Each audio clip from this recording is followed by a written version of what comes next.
Thalib ya, dengan beberapa pesan, di antaranya untuk membersihkan sisa-sisa tradisi jahiliyah yang ada di Mekah. Termasuk orang non-Islam sudah tidak boleh lagi masuk wilayah Arab. Tetap pemimpinnya adalah Abu Bakar As-Siddiq radhiyallahu anhu. Nabi belum haji karena beliau masih fokus kepada prioritas yang lain, yaitu menata tentang tatanan-tatanan negara, sosial, pemerintahan, ekonomi, keamanan dan sebagainya. Wasal nabihim lamma marida Rasulullah sallallahu alaihi wasallam. Dan Abu Bakar sholat bersama kaum muslimin, maksudnya menjadi imam ketika Rasulullah sallallahu alaihi wasallam sedang sakit. Jadi beliau yang menggantikan posisi imam ketika Rasulullah tidak bisa menjadi imam. Jadi berhari-hari ketika Rasulullah sudah meminta izin kepada istri-istrinya untuk tinggal di rumahnya Aisyah karena sudah tidak sanggup gilir. Karena awalnya beliau masih gilir selama 2 minggu, masih gilir. Walaupun sakit tapi masih pindah-pindah rumah setiap hari. Begitu sudah semakin berat, beliau kemudian meminta izin kepada semua istrinya pengen istirahat di rumahnya Aisyah. Beberapa hari sampai kemudian meninggal ini. Nah ini beratnya kalau punya istri banyak, harus gilir terus, boleh menetap di satu tempat. Kita belum tahu rasanya. Walamma tuwfiya Rasulullah sallallahu alaihi wasallam faza'an nasu li firaqihi.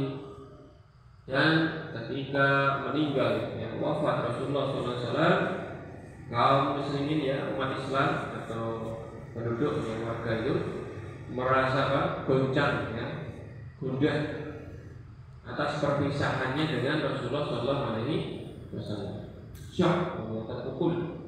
Maka Abu Bakar radhiyallahu anhu ajlaluhu. Sedangkan Abu Bakar itu adalah orang yang paling tegar, paling sabar, paling tegar, paling kokoh. Fatakhuduhu qudwatan. Maka kaum muslimin pun menjadikan Abu Bakar sebagai teladan. Disabri wasabati, dalam hal kesabaran dan dalam hal ketakwaan. Dalam hal kesabaran dan dalam hal ketakwaan. Ini merupakan kemantapan iman. Sebagian daripada kaum muslimin Rasulullah meninggal dunia, yang tidak murtad merasa tidak siap dengan meninggalnya Nabi. Bahkan Umar mengurus pedang, siapa yang bilang Muhammad mati, tak apa yang disana. Siapa yang bilang Nabi Muhammad mati, tak potong kepalanya atau basuh kepalanya. Karena tidak siap dengan perpisahan dengan Rasul, belum siap. Sedangkan Abu Bakar tidak, tetap tenang, tetap bijaksana, iman, ilmu, dewasa sekali. Sehingga ketika Rasulullah meninggal dunia, masuk kamar, memastikan kalau betul sudah meninggal dunia, beliau keluar kemudian mengatakan siapa yang menyembah Muhammad, maka Muhammad sudah mati. Tapi siapa yang menyembah Allah, maka Allah itu maha hidup dan tidak mati. Wa Muhammadun illa rasul. Min qablihi rasul. Fa imata aw qutila wala badun ila aqabikum. Itu surat Al-Quran Lanjutannya rukuk setelah wasari dan maghfirah ini. Lanjutannya kan rukuk setelahnya. Kemudian wajib ma'al ansaru ba'da wafatihi fi saqifati Bani Sa'id. Dan orang-orang Ansar penduduk Madinah, artinya pribumi Madinah itu setelah meninggalnya Rasulullah berkumpul di Saqifah Bani Sa'idah limubaya'ati Sa'ad bin Ubadah, untuk membaiat Sa'ad bin Ubadah menjadi pemimpin Madinah. Bahkan berencana membuat 2 pemimpin sendiri-sendiri, Muhajirin sendiri, Ansar dan fa'asra'al muhajiruna ila Saqifati, maka bersegera orang-orang Muhajirin itu menuju ke Saqifah Bani Sa'idah itu. Ya taqaddamuhum Abu Bakar wa Umar wa Abu Ubaidah. Kemudian tampil di depan dari kalangan Muhajirin itu Abu Bakar, Umar dan Abu Ubaidah. Wa ba'da jidalin, dan setelah melalui perdebatan bainal Muhajirin wal Ansar, antara kaum Muhajirin dan Ansar, takallama Abu Bakar fabayyana fadla Quraisy. Maka Abu Bakar kemudian tampil menyampaikan, menjelaskan tentang keutamaan orang-orang Quraisy dengan pertimbangan macam-macam, termasuk kemarin saya sampaikan pertimbangan uruf, pertimbangan apa? Tradisi. Karena bangsa Arab itu tunduknya kepada suku Quraisy, bukan kepada orang-orang Yasrib atau Madinah. Maka kalau diserahkan kepada orang Yasrib atau Madinah, ya bangsa Arab tidak tunduk. Bahkan orang Mekah saja, orang Mekah ketika pengepungan Madinah di perang Khandaq, mau duel saja dihadapi sama penduduk Madinah, semua orang Madinah nggak mau. Kami mau yang sebanding sama kami, sama-sama Quraisy. Kalau nggak sama-sama Quraisy nggak level. Nah kan kalau pemimpin tapi diremehkan kan repot gitu kan. Maka keutamaan diantaranya juga termasuk itu menunjukkan yang paling pas pada saat itu menjadi pemimpin tetap adalah Quraisy. Madinah belum. Kemudian waqala lil Ansar, dan beliau mengatakan kepada orang-orang Ansar itu, raditu lakum ahada hadzaini rajulaini. Aku ridho untuk menjadi pemimpin kalian salah satu dari dua orang ini, yakni Umar bin Khattab. Yang pertama maksudnya Umar bin Khattab, dan yang kedua Abu Ubaidah bin Jarrah. Fa bay'ahu Umar wa tabi'ahu al-hadirun, thumma dakhala al-masjid fa bay'ahu an-nas. Lalu setelah Abu Bakar itu menyebutkan saya ridho Umar atau Abu Ubaidah jadi pemimpin, tapi seketika juga Umar langsung mendekati Abu Bakar kemudian membaiat Abu Bakar. Bapak yang Umar, maka Umar langsung membaiat Abu Bakar. Bapak yang Umar kemudian membaiat Abu Bakar. Wa tabi'ahul hadirun, dan diikuti oleh seluruh yang hadir di Saqifah Bani Sa'id. Kemudian semacam kalau masjid, kemudian Abu Bakar masuk ke dalam masjid, Bapak yang nas, kemudian dibaiat oleh orang-orang. Ini Rasulullah belum dimandikan, belum dikafani, belum diapa-apa. Jadi beliau tertunda 2 hari ya, belum langsung meninggal hari Senin, dimakamkannya kan hari Rabu. Nah, ada hal-hal urgent seperti ini. Yang ngurusi Nabi berikutnya adalah Ali, yang fokus ngurusi Nabi. Kita lanjutkan. Wa awwalu amalin bada'a bihi Abu Bakr tasyiru jaisi Usamah alladhi jahazahu an-Nabiyyu sallallahu alaihi wasallam qabla wafatih. Dan agenda pertama yang dilakukan oleh Abu Bakar itu adalah apa?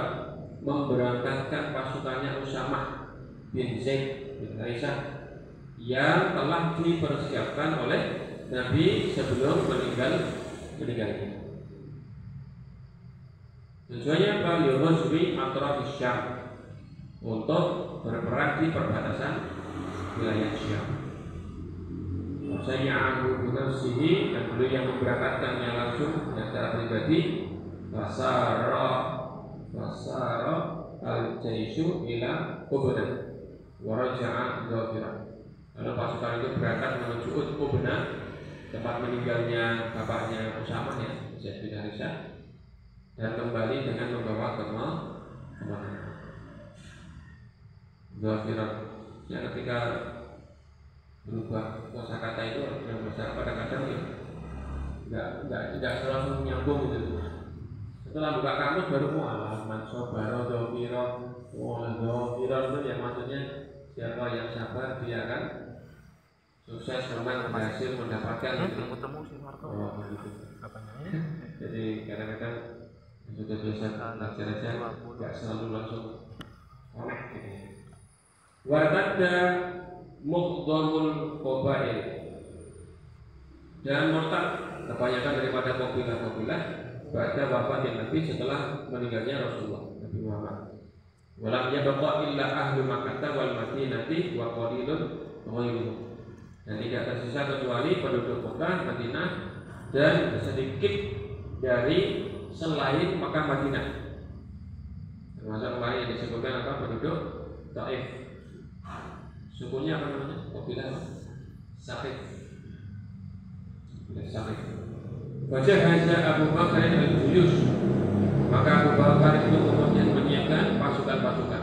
Waqatalathum, maka pasukan itu kemudian memerangi orang-orang yang murtad itu. Wantasharat alaihim, dan menang atas mereka. Ini banyak. Kalau kita baca jumlah yang terbunuh atau yang dibunuh ya banyak, puluhan ribu.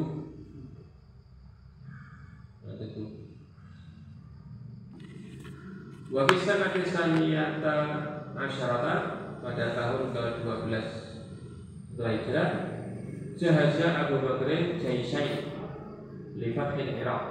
Abu Bakar menyiapkan 2 pasukan untuk membebaskan atau menaklukkan Irak. Ahaduhuma biqiyah dari Khalid bin Al-Walid. Yang pertama dipimpin oleh Khalid bin Walid. Wa amarahu bi fathil Janub, dan beliau perintahkan kepada Khalid itu untuk menyerbu atau menaklukkan Irak dari wilayah selatan. Wasani biqiyah dari Iyad bin Ghanam. Yang kedua pasukan Iyad bin Ghanam untuk menaklukkan dari wilayah utara. Ya, wa amarahu bi fathis Syamal, menaklukkan Irak dari arah utara. Fasara Khalidun wa qabala jaysh al-Furs wa qatala Hurmuza qa'idahu. Khalid itu berangkat menghadapi pasukan Persia dan berhasil membunuh Hurmuz, ya, panglimanya atau gubernur yang berkuasa di sini. Wadalla sanatan musyahrain, dan beliau itu melalui peperangan selama 1 tahun 2 bulan. Perang itu seperti itu ya, berangkat, menang, pindah wilayah, menang, luar biasa. Mesti ngaji 2 lokasi aja udah capek. Jadi perang selama 1 tahun 2 bulan. Nah, 1 tahun 2 bulan 14 bulan ya. 14 bulan, luar biasa. Seperti film-film Cina itu ya. Kalau nonton film mana itu perang satu pasukan itu kan. Kemarin disebutkan berapa pasukannya di bawah sama kalian? 30.000 ya, kalau tidak salah. Bayangkan itu, mengakomodir puluhan ribu orang. Kita mau pengajian sampai kabar bahwa 1.000 orang aja udah bingung itu. Berarti 30.000 orang ya. Bahasa 300 aja ya, lapangannya, biayanya, aturnya, mengakomodirnya dan sebagainya. Lagi perjalanan jauh ya, dari Madinah menuju ke Irak. Nah, ini kan 1.000 kilometer. 1.000 kilometer. Kemudian iftataha fiha katsirun min buldanil Furs. Beliau menaklukkan banyak daripada negeri-negeri Persia. Ahamuha al-Irak. Yang paling utama adalah kota Irak. Itu Asimatul Arab di Irak ya. Itu ibu kotanya bangsa Arab di Irak. Thumma sara bi jaisihi ila shimalil Irak. Kemudian lanjutkan perjalanan bersama pasukannya menuju arah utara Irak. Fasa'ada Iyad ibn Ghanam al-Fathi, dan membantu pasukannya Iyad bin Ghanam untuk penaklukan. Nah, ini mungkin oleh itu dan nunggu lama di pusat Irak, yang dari utara nggak sampai-sampai dengan susul itu. Ya, Khalid itu kan sepanjang kepemimpinannya dalam peperangan selalu menang, luar biasa. Wafis sanati salisa, dan pada Wamisan Tisali Sata Asyarata pada tahun ke-13 Hijrah jahaza Abu Bakr arba'ata juyusin. Abu Bakar menyiapkan 4 pasukan di Fath Syam untuk menaklukkan wilayah Syam. Majama'a Hiraqlu Malikur Rum al-Juyusha Lisati. Maka Heraklius ya rajanya Romawi menyiapkan pasukan-pasukan untuk menandinginya. Wajtama'al muslimuna fil Yarmuk. Maka berkumpullah kaum muslimin di Yarmuk. Wa talabu min Abi Bakr al-Madada, dan meminta bantuan kepada Abu Bakar. Wa arsala ilaihi Khalid bin Walid. Maka kemudian Abu Bakar mengutus siapa? Khalid bin Walid. Jadi Khalid yang tadinya berhasil menaklukkan Irak kemudian diutus oleh Abu Bakar untuk membantu 4 pasukan yang sudah berkumpul di Yarmuk untuk menaklukkan wilayah Syam. Falamma wasala ila Yarmuk, ketika telah sampai di wilayah Yarmuk, wa ma'ahu asyratu alaf, bersama 10.000 pasukan, aradal muslimuna qitalur rum mutafarriqin. Kaum muslimin berencana untuk memerangi orang-orang Romawi secara terpisah-pisah. Fa nasahahum wa bayyana lahum anna an-nasra yatawaqqafu 'ala al-ittihad. Maka Khalid itu menjelaskan dan menasihati bahwa kemenangan itu ada atau bersama dengan persatuan. Sallamuhu iyadatal jais. Maka kaum muslimin menyerahkan kepemimpinan pasukan kepada Khalid. Jadi panglima tertingginya siapa? Khalid bin Walid. Fahajama 'ala Rumi hatta hazamahum wa qatala minhum uluf. Ya. Maka kemudian menyerang ya, pasukan Romawi dan menghancurkan mereka serta membunuh dari mereka ribuan orang. Wa qutila minal muslimina salah satu alaf, dan dari kaum muslimin yang terbunuh ada 3.000 orang. Ya, 3.000. Banyak ya. Minhum Ikrimah bin Abi Jahal. Di antaranya ada Ikrimah bin Abi Jahal. Jadi Abu Jahalnya itu kafir, musuh besar Nabi Muhammad, tetapi anaknya masuk Islam dan Islamnya bagus, bahkan juga meninggal dalam keadaan berperang membela agama Islam. Wa fi asnanil qitali warada kitabun minal Madinah. Dalam tengah-tengah peperangan itu datang surat dari Madinah. Bi wafati Abi Bakr, memberitakan tentang meninggalnya Abu Bakar. Wa khilafati Umar, dan tentang kekhilafahan Umar bin Khattab. Jadi pemerintahan sudah berganti. Dan berita yang ketiga, wa azli Khalidin wa tawliyati Abi Ubaidah, dan pencopotan ya, posisinya Khalid serta pengangkatan Abu Ubaidah sebagai panglima tertinggi. Kemudian fakat tamal khabara hatta ta'amna Khalid menyembunyikan berita itu sampai dengan kemenangan sempurna, sampai selesai perang, supaya tidak kacau pasukan. Kalau tahu panglimanya diganti kan nanti kacau. Nah, kemudian walamma marida Abu Bakr, dan ketika Abu Bakar sakit, istasyara sahabatu istikhlafi Umar, bermusyawarah dengan para sahabat tentang pengangkatan Umar sebagai khalifah. Fa'asyara alaihi bitawliyatihi, dan mengusulkan agar Umar itu menjadi khalifah. Maka tabalahu andan, menulis satu perjanjian bil khilafati agar Umar menjadi khalifah. Summa tuwfiya sanah salisata asyara. Beliau meninggal pada tahun ke-13 Hijrah dari Hijrah. Kemudian Nabi jiwari Nabi, dimakamkan bertangga dengan Nabi Muhammad SAW. Wa muddatul khilafatihi sanatani wa asyur layatin, dan masa pemerintahannya adalah selama 2 tahun 10 malam. Wa umruhu, dan umurnya 63.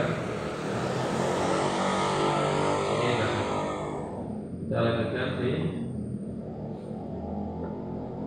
Pelajaran yang ke-13 Adar Susah Lisan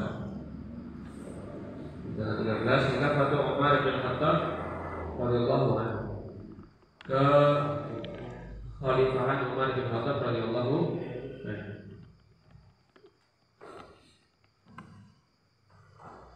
Huwa Umar bin Khattab ibni Nufail al-Qurashi wa kunyatuhu Abu Hafsin wa laqabuhu al-Faruq. Beliau adalah Umar bin Khattab bin Nufail al-Qurashi, orang Qurashi ya.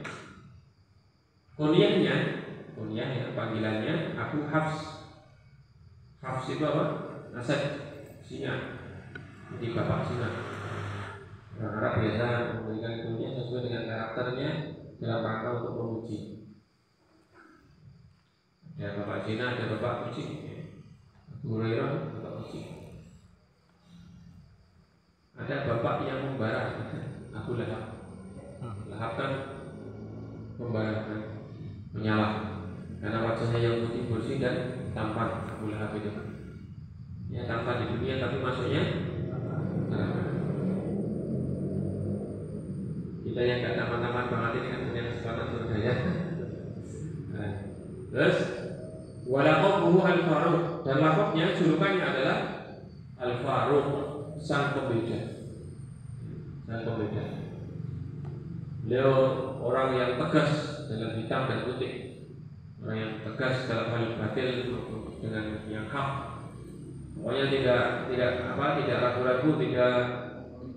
Nah, jadi betul-betul dipisah ya. Benar ya benar, salah ya salah. Sikapnya itu selalu jelas. Ulida badan Nabi di salasa asrota sanatan.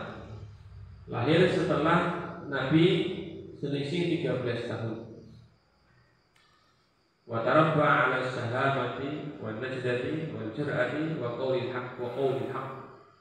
Beliau tumbuh ya, terdidik, terbina dalam kejantanan, keberanian, kemudian hal-hal yang sifatnya gagah ya. Tumbuh dalam kondisi seperti itu, wa qaulil haq, dan untuk mengucapkan kebenaran. Ketika memusuhi Islam pun juga awalnya karena dalam persepsinya Umar, Islam itu batil, tradisi yang hak, gitu kan? Bukan karena memusuhi hak, bukan, tapi karena memiliki anggapan Islam itu batil, barang baru, ajaran baru, menyimpang dari kebiasaan yang umum, sehingga ditolak dan ditentang. Setelah merenungi dan memahami bahwa Islam itu yang benar, kemudian masuk Islam setelah mendengar bacaan Al-Quran. Walamma bu'itsa Rasulullah, dan ketika Nabi itu berangkat ya menjadi Rasul, karena Umar bin Asyaddil mu'aridina lil Islam, adalah Umar itu termasuk di antara yang paling keras penolakannya kepada Islam. Sangat keras menolak Islam, termasuk yang paling keras. Ila an hajar muslimun, sampai pada masa kaum muslimin itu hijrah ila Habasyah, menuju ke Habasyah. Itu Umar masih musyrik, masih memusuhi Islam. Wara'a siddatan tamassuhihim bidinihi, dan ketika itu Umar melihat ya siddatan tamassuhihim bidinihi, kuatnya mereka berpegang teguh kepada agama. Jadi Umar itu melihat kaum muslimin itu teguh sekali memegang agama itu, disiksa, diancam, diintimidasi, bahkan diusir gitu ya, dirampas hartanya dan sebagainya, kok tetap berpegang kepada agama Islam. Wa tahammulihimul adza, dan mereka teguh ya untuk menanggung apa? Siksaan. Wa mufaraqatil awtan, mereka terpisah dari negeri kampung halaman. Fasyarallahu sadrahu lil Islam, kemudian Allah melapangkan hatinya untuk menerima Islam. Fa'aslama, kemudian dia masuk Islam. Banyak kisah yang semisal dengan ini. Jadi orang non kemudian melihat orang Islam kok Islamnya bagus, teguh, konsisten, istiqomah, komitmen, kemudian tertarik ikut masuk agama Islam. Bukan karena ajarannya, tetapi karena orang-orangnya, gitu ya. Bukan karena ajarannya, tapi karena orangnya. Dan ini lebih berpengaruh. Maka walaupun jangan menilai Islam dari orang-orangnya, gitu ya. Tetapi kan yang membuat Islam itu nampak bagus dan nampak buruk ya orang-orang Islam. Akan ada ungkapan al-Islamu mahjubun bil muslimin, gitu ya, itu Muhammad. Masih ketiga ya. Islam itu tertutupi oleh orang-orang Islam itu sendiri. Dan itu yang menjadi motivasi Kiai Jalan, para pendahulu-pendahulu Muhammadiyah itu untuk mengkaji ulang tentang pemahaman Islam. Orang Islam itu harusnya kan ya'lu wa yu'la alaihi. Orang Islam itu harusnya mulia, wa antumul a'launa in kuntum mu'minin. Tapi kenapa orang Islam ini lemah, tertinggal ekonominya, tertinggal kemajuannya, masyarakatnya ya nampak terbelakang. Oh ternyata pemahaman Islam ini kurang komprehensif. Dulu kita baca di sejarah munculnya HPT itu ada keterangan kenapa kok Muhammadiyah itu kemudian merenungi syariat itu bukan hanya dalam tataran fikih, tapi sampai kepada tataran sosial, kesehatan, ekonomi, pemerintahan. Itu ada banyak kisah menarik. Di antaranya adalah perenungan bapak-bapak Muhammadiyah zaman itu tahun 1925, 26, 27 tentang apa? Tempat wudhu masjid, tempat wudhu mushola. Hanya dari situ sederhananya. Jadi melihat tempat wudhu masjid, mushola, langgar zaman itu kan bentuknya apa? Kolam yang warnanya hijau, agak biru-biruan atau biru agak hijau-hijauan itu. Nah, dan itu dianggap suci dan mensucikan, gitu kan? Kesucian kan makna kebersihan, haram. Nah, memang secara fikih ya asal sudahnya belum kulatain ya, ala lafal, kalau sudah mencapai 2 ulah minimal, yaitu layak dengan khobas, tidak akan membawa najis gitu. Tetapi apa yang sederhana itu gitu kan? Air yang mungkin secara kacamata kedokteran itu sudah pengukuman bakteri dan berpenyakit, secara kacamata keindahan ya sudah agak dianggap indah dan bersih lagi, secara estetika juga tidak bagus gitu kan, tapi diyakini sebagai air yang suci, mensucikan. Ya makanya ini perlu dikoreksi. Kemudian muncullah gimana ini harusnya tempat wudhu ya nggak seperti itu. Kalau bikin padasan, belik-belik, gentong-gentong dilepas di bawahnya. Nah, sekarang menjadi keran-keran ini. Nah, sekarang kita tahunya ya memang sudah keran. Tapi kalau kita sudah pakai keran, cuma bawahnya lumutan, WC-nya bersihnya sama saja. Berarti kita mengambil bentuk tapi tidak mengambil semangat.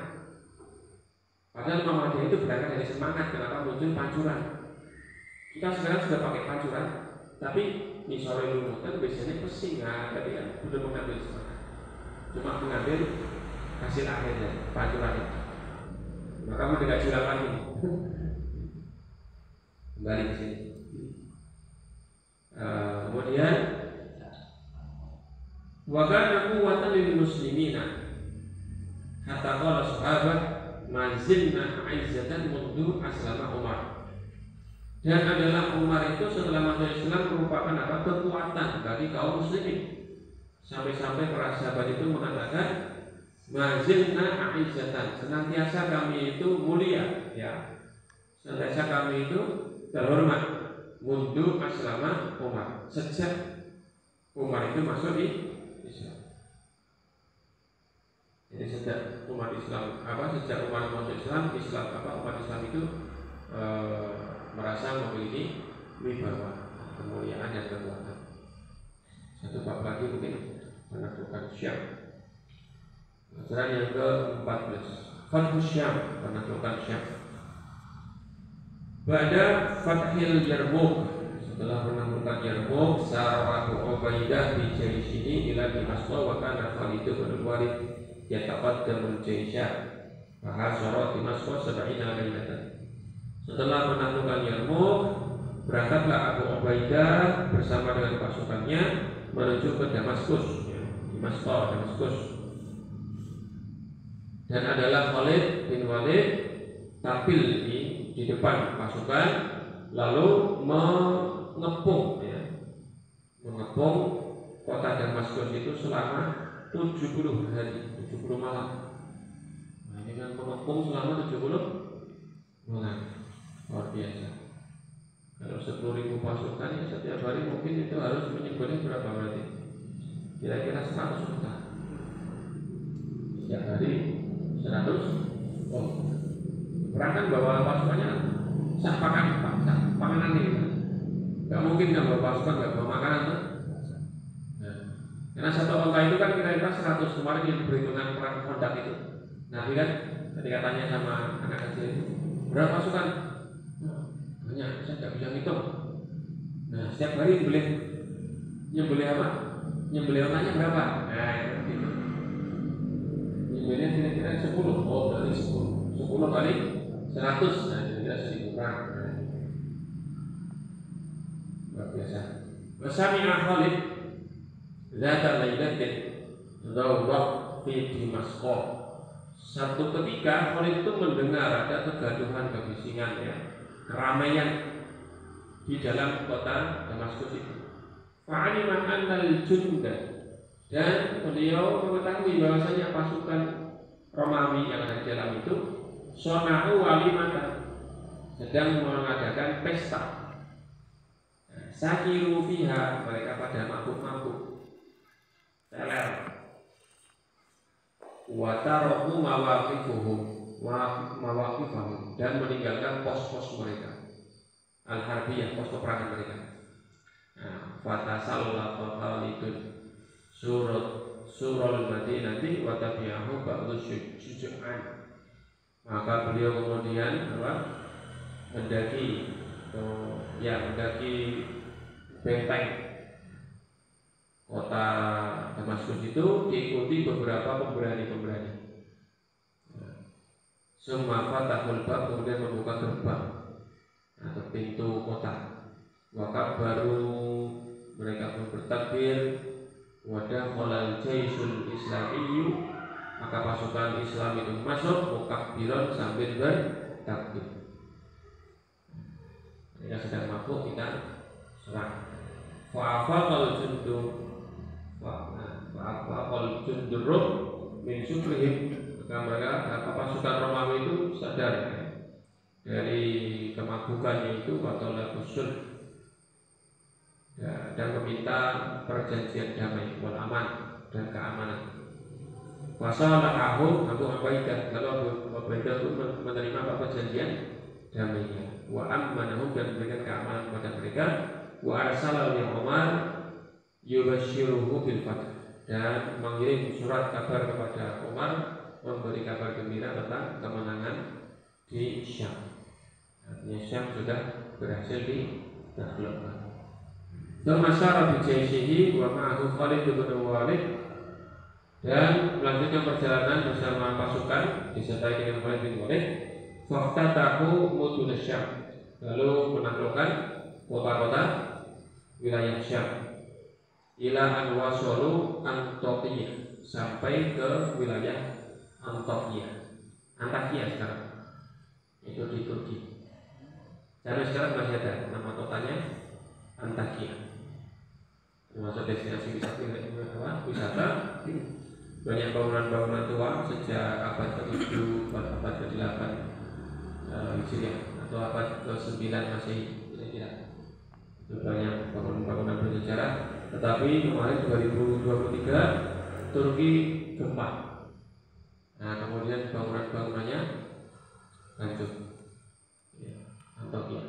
Antakya ini wilayah yang menjadi destinasi wisata andalan zaman dulu, sejak Yunani sebelum Masehi. Bahkan tokoh Yunani itu ada yang mengatakan Antakya itu negeri yang begitu damai, udaranya sejuk, pemandangannya indah, sehingga para dewa pun senang tinggal di sana. Jadi itu ungkapannya ini.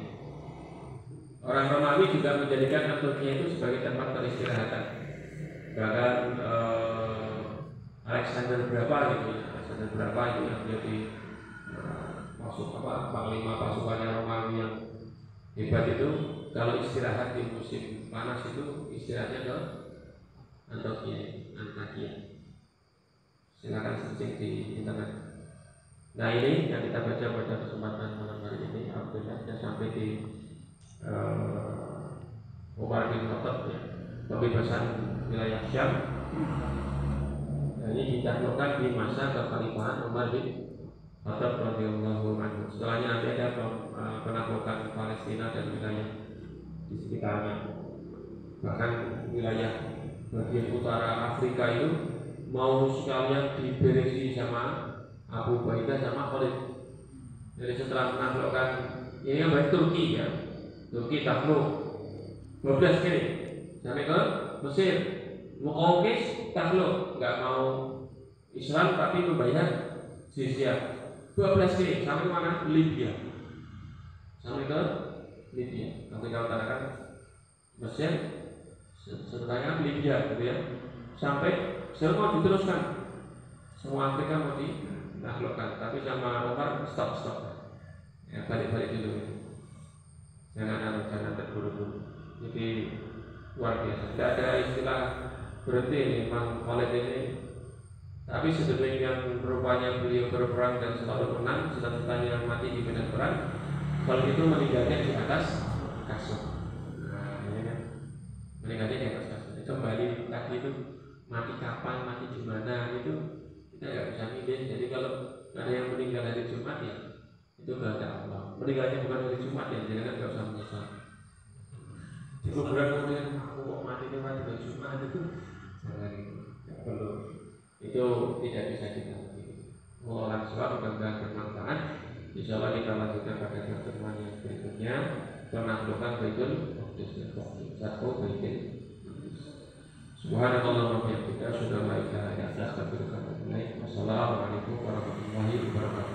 Waalaikumsalam warahmatullahi wabarakatuh.